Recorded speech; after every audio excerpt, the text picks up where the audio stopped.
Now we're going to move on to our first panel discussion, and I'm very pleased to introduce our moderator, Professor Eui-Cheol Shin of the Korea Advanced Institute of Science.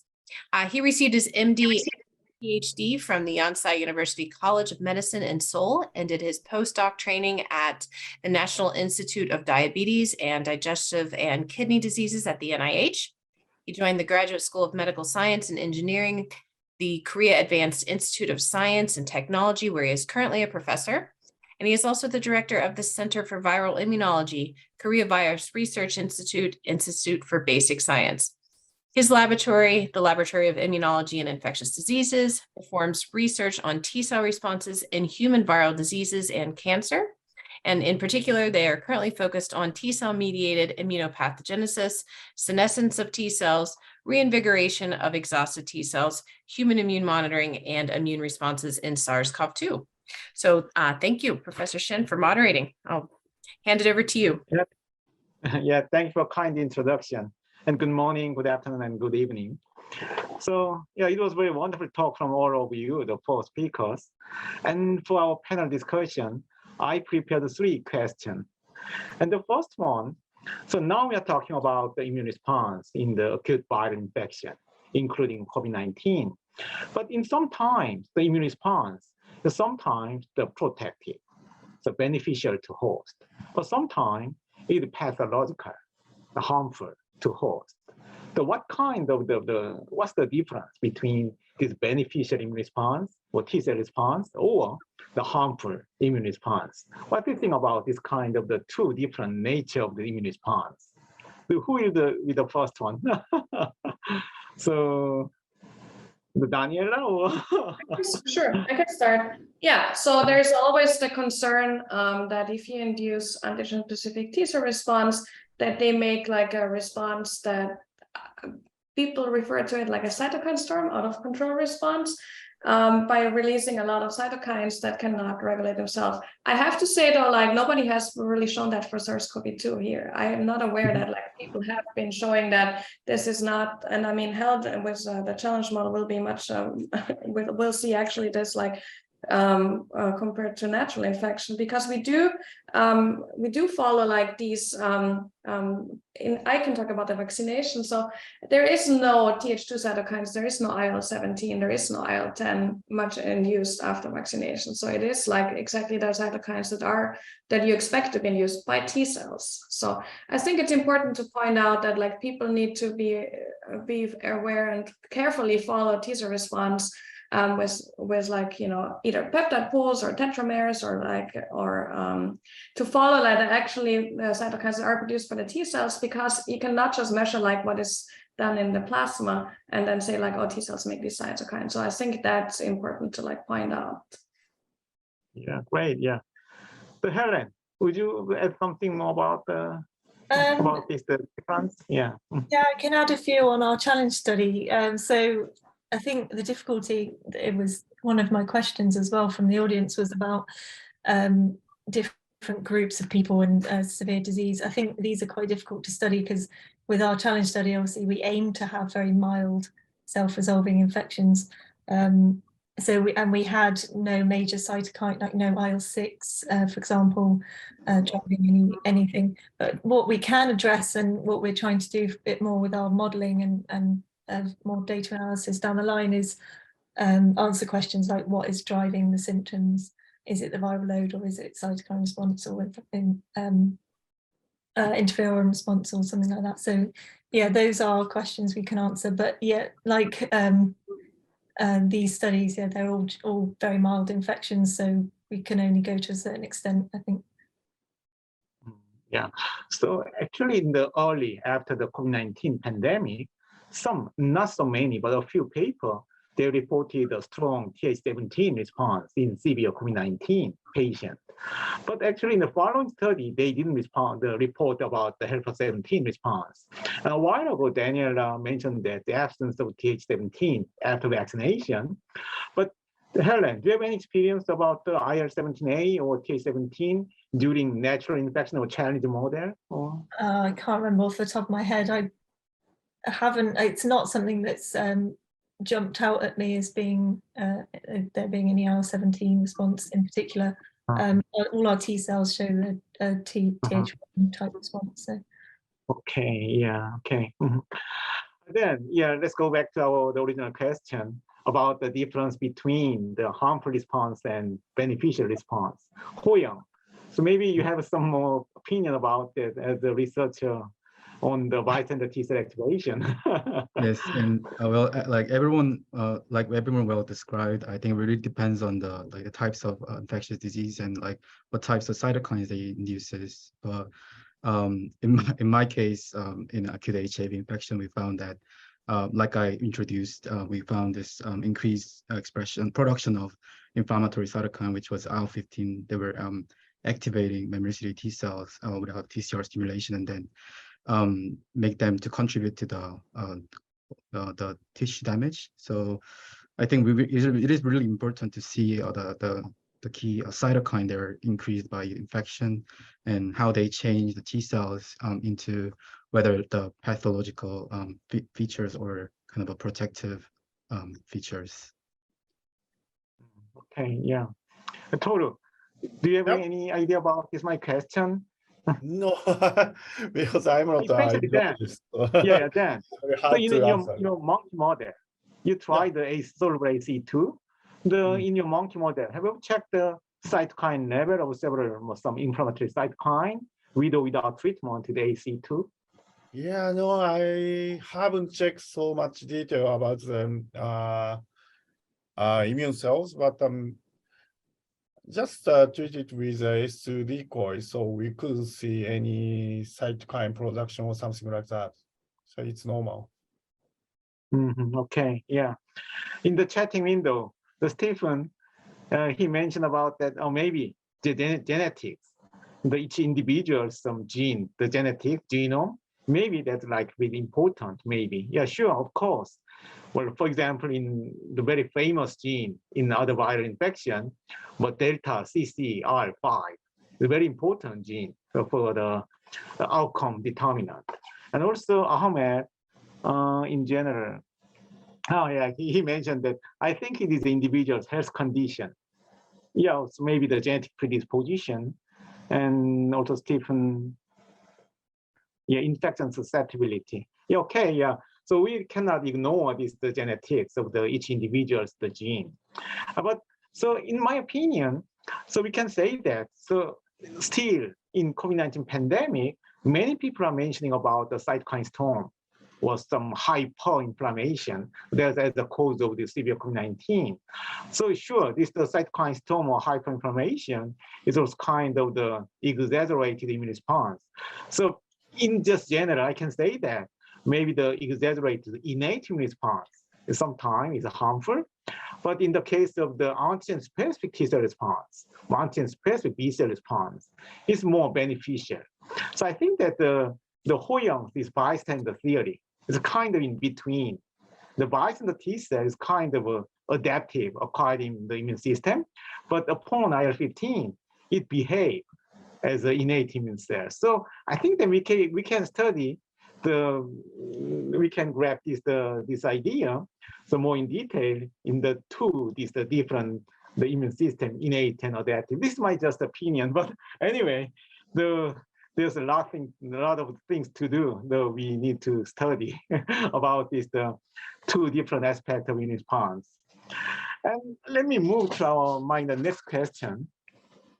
So many of you are studying T cell response in COVID-19 or other viral infection. And during COVID-19 pandemic, so many people got the vaccination on the basis of Wuhan strain. But after emergence of variant like Omicron, the variant, the extensively escaped is the neutralizing antibody, the elicited by vaccination. So after this, the emergence of variant, so some T cell immunologists, they suggest that T cell is much more important in the era of the variant era. But some people also, they don't believe that T cell can be a protective cell. So I'm curious your opinion about, in the absence of neutralizing antibody, what's the role of T cell in COVID-19 or other viral infection. So there's some two different opposite theory about the role of T cell in this situation. So who will be the first? I can go Hoyoung? start. Oh, Daniela, yeah, Daniela, yeah.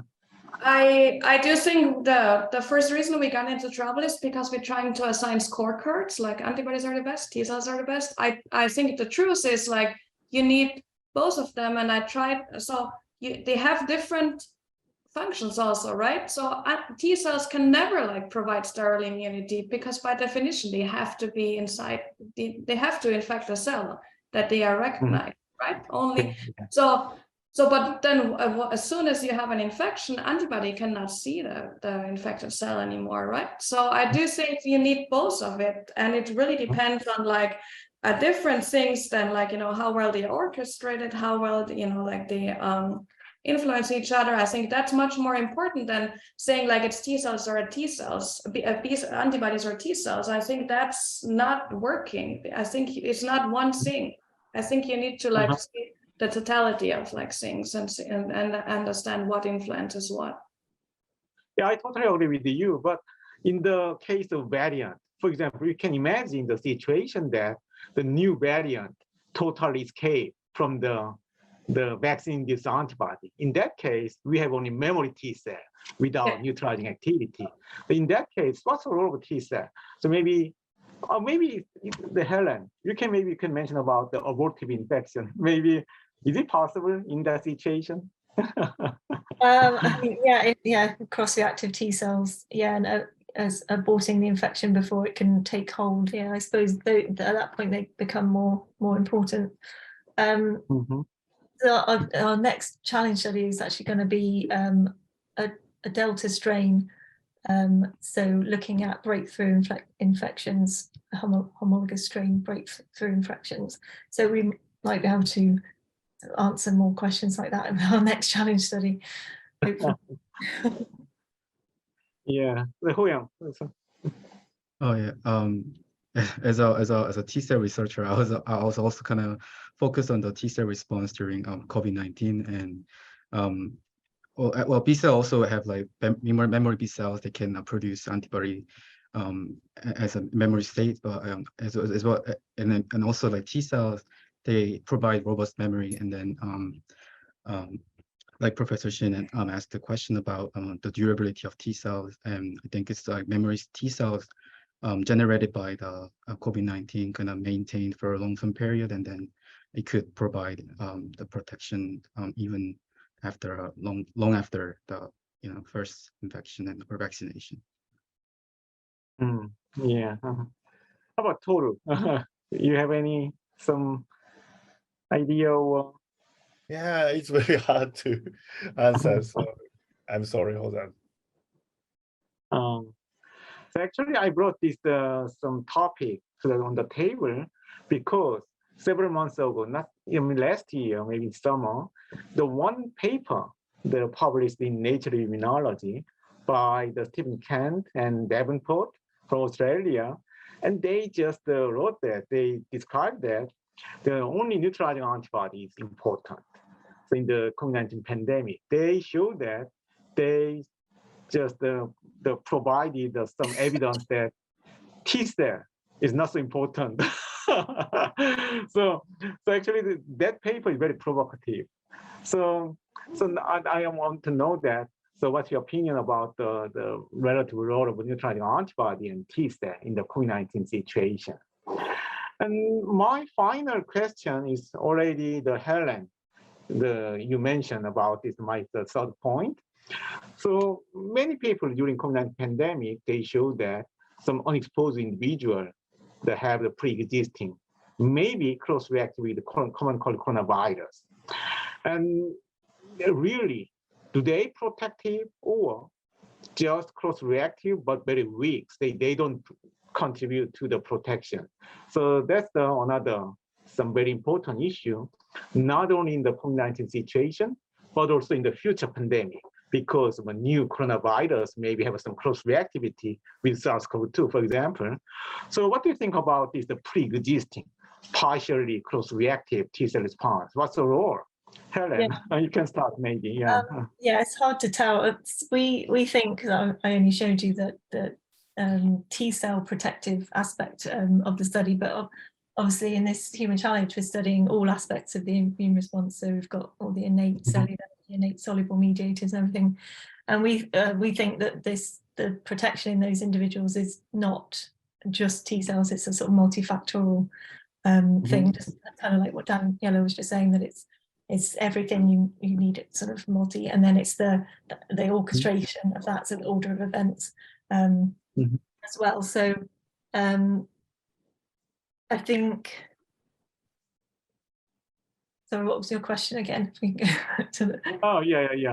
The partially cross-reactive T cell. So do they really protective upon the infection or? Yeah. So it's hard. Let me add one more thing. So you may know the heterogeneous immunity, which was proposed by the Raymond Welch group 10 years ago, like 2 decades ago. In that case, partial cross-reactive, some T cell, maybe sometimes just contribute to the pathology instead of protection. So really cross-reactive one. Do they go good one or bad one? That's my question. How it then responds as well. It's not just the presence of it, it's then how it responds, and it's the environment of the ensuing infection. I think so. One of the interesting things about these uninfected people who were somehow protected in the challenge study, a lot of them did go on to actually get COVID in the community. So they're not, it's not like they're protected and they're protected for life. Maybe it's a transient thing, and it's to do with what innate kind of situation is going on at the time, as well as just having the presence of these T cells. It's hard to say. So in this regard, I remember that the Daniela, you the ones published a paper about the vaccination result, in the 2 different groups, with or without pre-existing T cell response. So would you summarize your previous paper and then Yes. Yeah. I just like all of us, I have been interested in this phenomenon that there's like about 50% of half of the people do have these pre-existing memory. And how do we know that? Because we looked at samples like, way before the pandemic. So we saw about 50%. So we then so it's difficult to study in the natural infection context because you have to get blood from people before and then wait until they get infected. If you don't have Helen's model, that's difficult. So, but what we did was like doing that for like in the vaccine cohorts, because there we know we have pre-bleeds, so we could like divide and our groups in like half of the people had pre-existing, half not. Do they respond different to vaccination? And so, and we did exactly that. And it was interesting because the people that have pre-existing immunity or immune response do have a faster kinetics, CD4 T cell response, are faster induced after like 2 shots. And interestingly, 6 months after vaccination, they do have higher neutralizing titers. So if that completely protects you, I don't know, but like you certainly have people that have faster kinetics that have pre-existing. And we did actually map also like, where is this coming from? And we could map a good portion to common cold virus. Yeah, great. Yeah. So Hoyoung, so do you want to add something more? Yeah, it is really interesting to talk about the cross-reactive T cells from like common cold coronavirus in the case of SARS-CoV-2 infection, but I'm also quite interested in cross-reactive T cells that are generated from other types of viruses, because I was told and read some papers about the other viruses such as like EBV, like there was some cases of EBV reactivation in severe COVID cases. So I was wondering how those T cells generated by other types of virus would contribute to the severity of COVID-19 diseases. Yeah, great. Yeah. So Toru. Yep. So I'm sorry. So actually, in my panel discussion, I too much focusing on T cell response. But yeah, I'm sorry. I'm sorry. It's It's very hard to say anything. Yeah, no worry. Yeah, but before wrapping up the panel discussion, then Toru, I'd like to ask you one more question to you, more the special question to you. The AC2, you are this product. Is they in the clinical trial or in the more commercial the development now stage? Or No, still we are now preparing some GMP grades of proteins. So just productive. And one I more, still yeah, don't one have. more question, Toru. Yeah. Maybe today or yesterday, the recent Cell paper, they found that they screened many animal, the coronaviruses, and then they found that these many among them, the several animal coronavirus can bind to human DPP4. So it means that, so there's no, not yet, but actually possibly they can then infect human, and then maybe a cause of the, in that case, DPP4 is very easy to produce like your AC2, the decoy form. Yeah, actually we are now we are making some decoy against DPP4 as well. Yeah, Okay, great. Yeah. Yeah. Yeah, it's time to the wrapping up this panel discussion. But as a T-cell immunologist by myself, sorry, I so too much focus on T-cell immunity. But so Daniela, as someone also mentioned that, so now immune system that consists of not only T-cell, but also antibody, also innate immune response. And I remember that one of the recent paper, the examining the children, the asymptomatic children patient, they found that in that case, not antibody, not T-cell, but over-exaggerated type 1 or type 3 interferon response is much more important for the protection from the symptomatic infection. So we cannot simply conclude that which immune component is more important. But so anyway, so every time when we study the immune response against virus infection, we need to the whole of this immune system as some harmonized system. That's the final comment and conclusion. Yeah, thank you for participating in this panel discussion over you. Thank you. Thank you. Thank you. Yes, thank you very much to our panelists and to Professor Shin.